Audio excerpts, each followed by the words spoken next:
The earthquake didn't kill her. The heat did. An elderly survivor died inside her car after it reportedly ran out of fuel, leaving her without air conditioning. Thousands are still living without water, many are sleeping in vehicles as temperatures keep rising. For Japan's quake survivors, a new disaster has begun.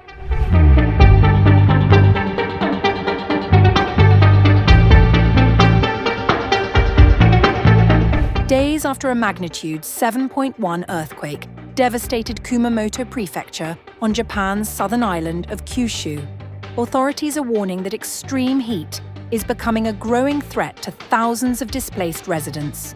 An elderly woman, believed to be in her 70s, apparently died of heat stroke while sheltering inside her car after it reportedly ran out of fuel, preventing her from using the air conditioner. The incident comes as temperatures continue to soar across the disaster zone. According to the Japan Meteorological Agency, Kumamoto City reached 36.6 degrees Celsius on Saturday, with temperatures expected to climb even higher, increasing the risk of further heat-related illnesses. The earthquake struck on July 28th, killing at least 38 people and injuring over 100 others, while authorities are investigating 2 additional deaths to determine whether they were quake-related. More than 9,200 people remain in over 200 evacuation centers, while many others continue sleeping in cars because of privacy concerns or damaged homes. Kumamoto Governor Takashi Kimura said, urging evacuees staying in vehicles to keep enough fuel to run air conditioning or move to air-conditioned evacuation centers. The Ministry of Land, Infrastructure, Transport, and Tourism will conduct water supply and other support activities at Yatsushiro Port and Misumi Port. Authorities have also begun distributing advisory leaflets urging residents to stay hydrated, move to cooler locations whenever possible, and exercise regularly to reduce the risk of blood clots caused by prolonged stays inside vehicles. The disaster has also crippled essential services. Nearly 47,000 households remain without running water, while fuel shortages have triggered long queues at petrol stations as supplies are gradually restored. Professional volleyball player Kosuke Iwasaki, who remains in Kumamoto, described the daily hardships caused by the disaster. Fortunately, the electricity hasn't gone off, so I'm fine in that respect. But it's now the 3rd or 4th day, and although I do have some clothes to wear, I'm running low and can't do any washing.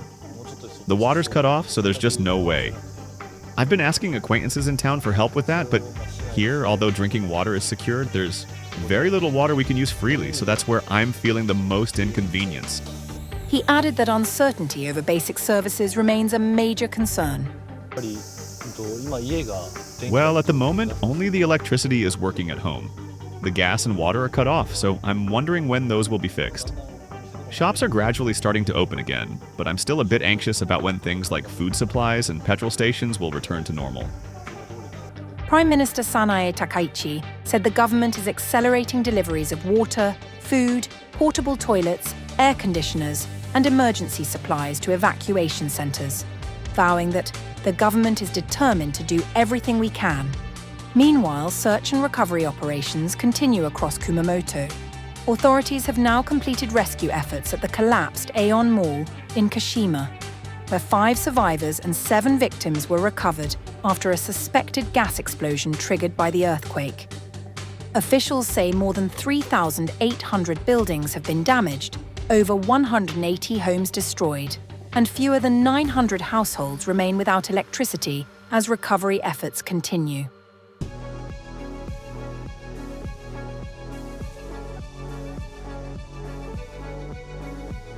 Four days after the magnitude 7.1 earthquake struck Japan's Kumamoto Prefecture on July 28th, the humanitarian crisis is deepening. According to Japanese authorities on August 1st, the estimated death toll has risen to at least 36, while more than 9,200 people remain in 229 evacuation centers. Around 72,000 households are still without running water, and temperatures are forecast to reach 40 degrees Celsius, raising fears of heat stroke among survivors. Recovery efforts continue across the disaster zone. Volunteer teams have begun clearing damaged homes, major transport routes are gradually reopening, and police, firefighters, and Japan's self-defense forces continue searching the collapsed Aeon Mall Kumamoto, where 12 people have been rescued, 7 deaths confirmed, after a powerful explosion ripped through the building about 80 minutes after the earthquake. For many survivors, the disaster did not end when the ground stopped shaking. I was lying down on the bed when the earthquake came. The earthquake came all of a sudden, and it shook violently so I could not stand up. After a while, you can see the kitchen here, but I heard my grandmother call for help. I wore my clothes, but I couldn't enter the kitchen from here, so I got out of the bathroom and went over there. I piggybacked my grandmother and got out, and when we got out, the house had become like this. With thousands of homes damaged, many families are still living inside their vehicles. I have been living inside the car. We go out during the day to do some shopping. We drive to get beverages and food for the day, and we eat inside the car. At night, I haven't been able to sleep because we've had earthquakes. There's a lot of sound. In the beginning, I was only able to sleep for 10 to 15 minutes.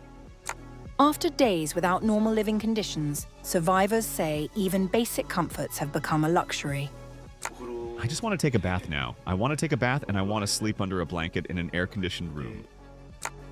Asked when life might return to normal, Kubo said the recovery would take years.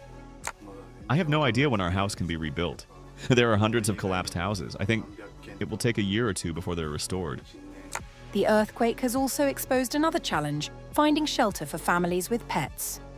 Factory worker Tomoko Takaoka said the latest quake felt even worse than the devastating 2016 disaster.